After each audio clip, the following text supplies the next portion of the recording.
Ladies and gentlemen, apparently according to the news, apartheid was good now and we should do it again, maybe? But before we get on to the main news story, can I once again kindly remind you, if you haven't already, please subscribe to this channel. It really does help. Share it with your friends on WhatsApp, and if you really want to support the work I do here, you're welcome to buy me a coffee.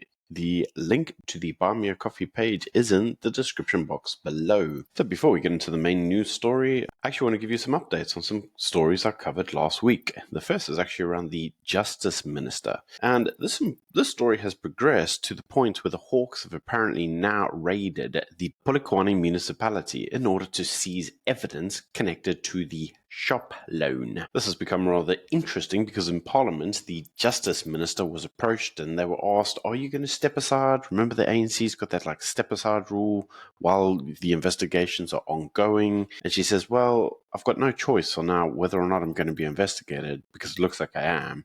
But I'm not going to step aside because that's an ANC rule and I'm a member of Parliament. So only Ramaphosa can fire her, I suppose. And I suppose technically that's true. So anyway, yeah, she's going to keep being the Justice Minister whilst being investigated for fraud and corruption. And you see, this story is actually rather important to note because on Friday I did a story around the NHI. And during that story, as I highlighted, the Health Minister, Aaron, also known as Moron, said that apparently if you dislike the NHI, that's, well, just because you're racist. No other option. It's just racism. That's all it is. And interestingly enough, last week he was at a conference and he was at pains to say that everybody's objection to the NHI was basically that the ANC was highly corrupt and they would steal all the money, like they did during COVID. Well, Aaron says that, well, it's not just the public sector that are corrupt. Private enterprise, they're corrupt too. He then says that he used to be a GP, and so he knows that actually the corruption starts all the way at the bottom because he knows that they used to submit invoices for beers on medical aids and they used to have, jolly old time. Is this Aaron's way of saying he's corrupt? I'm lost. He then goes on to say, trust me, bro, we won't have forms of corruption on NHI because we have this thing called the Health Sector Anti-Corruption Forum. And they'll make sure that there's no corruption because, trust me, bro. The problem is that the Health Sector Anti-Corruption Forum was established in 2019 and presided over the looting of all of the COVID funds and were powerless to do anything about it. So his promise of trust me, bro, really seems to ring hollow. And you see, that ringing of hollowness is really kind of important because for those of you who watched my video on Friday, you would have recalled that I said that Business Unity South Africa said that Aaron basically wasn't really interested in listening to anybody, and that's why they were boycotting him. Because he was just like, I want to tell you what I want to do, and the rest of you must just do one. Business Unity South Africa has told him to do one back. Well, apparently he now says, he can't actually have a meeting with Business Unity South Africa because they're just unreasonable. They just won't be talked to like children. And so as a result, the only way that he's now going to engage them is if the president gets involved, because he says that if we did nothing, then we'd still be like having Bantu education in South Africa, which surprises me because the media tells me that the word Bantu is now racist. Let us not forget that apparently Ramon is racist because he one time referred to black people as Bantu people.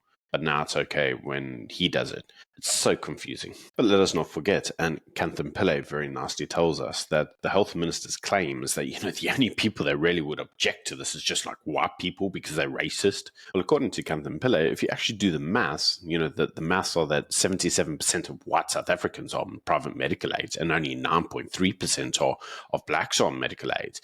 But that actually has a very interesting connotation because the basically equates to 3.4 million whites on medical aid and 3.7 million blacks, which means that there's more blacks on medical aid than whites. So it's not really a white thing to protect. There's actually more black people on it than white people. Ever so confusing dealing with politics in South Africa, isn't it? Maths literacy just isn't for some. Talking of literacy for some, Julius Malema was in Parliament and he took lots of jabs at Gayton McKenzie. The jabs basically revolved around him saying that Gayton was a jailbird and he wasn't ever going to refer to him as right honourable or whatever the terms they're supposed to use in Parliament are. He's just going to refer to him as the jailbird. And obviously points of objection were raised to this. Well, Gayton did then come out later on during the day and he had this to say. And actually it was kind of funny, so it's worth a watch. Here you go. President Macron invited President Ramaphosa to functions in Paris. President Ramaphosa then said he shall be represented by the Honorable McKenzie. Now you hear yesterday in Parliament there was a fight. They called me a bandit. I said, I can't get angry. People say, Mamche, why don't you get angry? I said, in life, you must always consider the source. Who's speaking before you react? If His Excellency, the first citizen, Matamela, Sir, Erimuratankau Ramaphosa, is calling me, speaking to his equal in France, that and seeing me worthy of saying, I'm sending honorable. How can I worry about people that's going through a serious divorce in the Progressive Alliance? When they say the revolution will eat its children, they're talking about that arrangement that they are having there. I must admit, Gaten kind of captures the situation rather well. And it's interesting that he does capture it because you see, one of the problems that Julius's party is currently having at the moment is everyone's leaving him. You may recall that Floyd Shivambu left and a number of other individuals left. Well, actually, the inaugural president now of the EFF Student Council, he's leaving too. He says that he's going on to do, some other stuff that's not EFF related. EFF's not in the best shape, is it? So, coming then back to the main news story. Well, this is the actual news story that's coming out of America. Yes, I know you may look at it and say, wow, it's an American story. It has little to do with South Africa, except it has a lot to do to South Africa, because this type of misinformation bull rubbish is what we see in our very overly left-leaning media. The far-left media, such as the Daily Maverick, loves to run articles on how everybody else is far-right. They're all proponents of misinformation and hate. It's very interesting that Kamala Harris says that one of her first jobs in government, should she win the election, which I doubt she will, is that she's going to put the Justice Department on censoring all the misinformation and hate online. But you see, this always becomes a problem, right? What exactly is misinformation and what exactly is hate? And will put the Department of Justice of the United States back in the business of justice. We will double the Civil Rights Division and direct law enforcement to counter this extremism. We will hold social media platforms accountable for the hate infiltrating their platforms, because they have a responsibility to help fight against this threat to our democracy. And if you profit off of hate, if you act as a megaphone for misinformation or cyber warfare, if you don't police your platforms, we are going to hold you accountable as a community.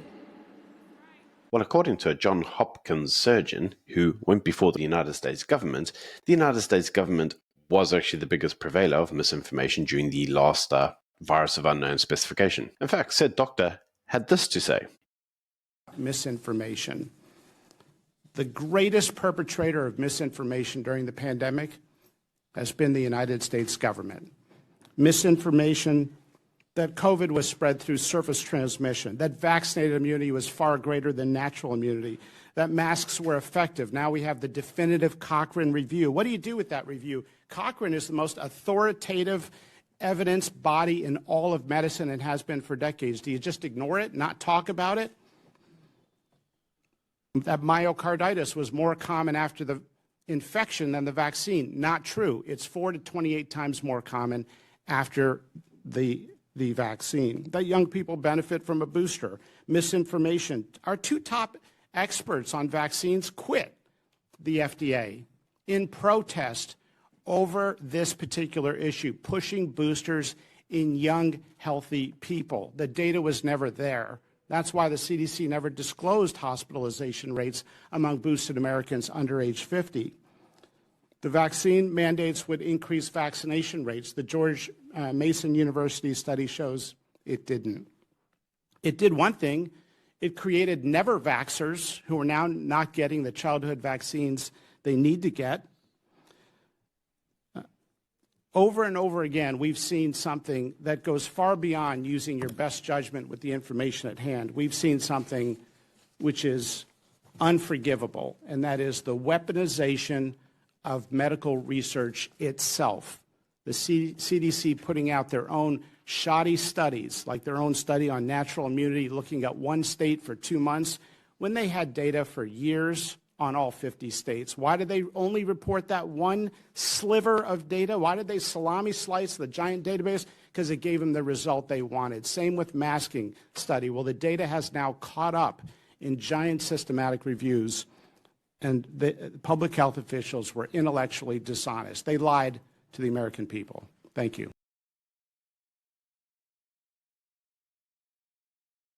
So you may also recall during the years of lostness, where our lives got stolen for us for 2 years for reasons, that one of the places that had one of the biggest draconian stay-at-home sentences was actually New South Wales in Australia. And a number of individuals at the time were commenting that perhaps the statistics that were used weren't exactly very true, but they were still being used for a political end. So you see, we actually have to ask ourselves a question. When the government comes through to managing misinformation, do you trust them? Because I don't. I think that the government is rather prone to exaggerating the truth and the statistics in order to lie.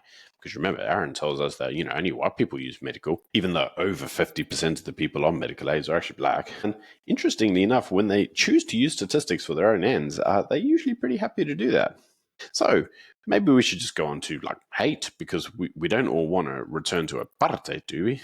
Well, actually, stop. Maybe not so fast, because according to Kamala Harris, when you use laws that basically favor one group against another, that's now good? You let me know. Have a watch. And we're talking about specifically something that happened to black people here in America. So we have to be specifically targeting to help those people, because we put those people in a position, and everybody knows the history. Yeah. Everybody understands the history of America. That's right. America, you did this to these people. You should write laws for these people. Don't group us in with everybody, because everybody, it didn't happen to everybody. But let's be fair. We playing from behind the 8 ball. We way back there, 400 years back there. We're not asking y'all to give us nothing. We actually write the law. Those of us who are willing and able to do the work, will do the work. That's right. That's what we need. That's right. Now, you see, this was Kamala Harris sitting down with some black folk in America, and they were all talking about, lumping groups of people together and creating laws that apply to all of them. And they said, you can't do that. You must write laws that are specific to designated people. South Africa had that. We called it apartheid. It didn't work out too well. We're still dealing with the side effects of that today. But as Paul Joseph Watson always says, it's okay when we do it. So I find this all rather perplexing, because you see, many individuals, if they heard that same phrase from a person of non-color, they may then say that that's really bigoted and, that makes you a far-right thug. But when they say it about their group, yeah, that's fine. See, this isn't equality, but when you advocate for things that aren't equal, that's not okay, because that makes you a bigot. But when they do it, it's fine. It's all so very confusing. It would be so nice if we actually just, stuck to the spirits of what everybody thought they were agreeing to, because everybody thought that from a societal point of view, we're agreeing to be equal with each other, right? I mean, all men are made equal in the eyes of God. But then most of these people don't believe in God anymore either. I don't know. I can't make sense of it either. You let me know what you think in the comment section below. And go to town in the comment section. I'd love to hear from you. Anyway, that's it from me, ladies and gentlemen. Until tomorrow. Bye. É o seguinte, esse aqui é o desafio não ao racismo, é isso? Desafio, racismo não. Entendeu qual é o nome do desafio? Racismo não. Não. Então, tamo junto. Não, deixe não. Deixe não. Racismo não, deixe não. Vai, Nil. Vai, Nil. Vai,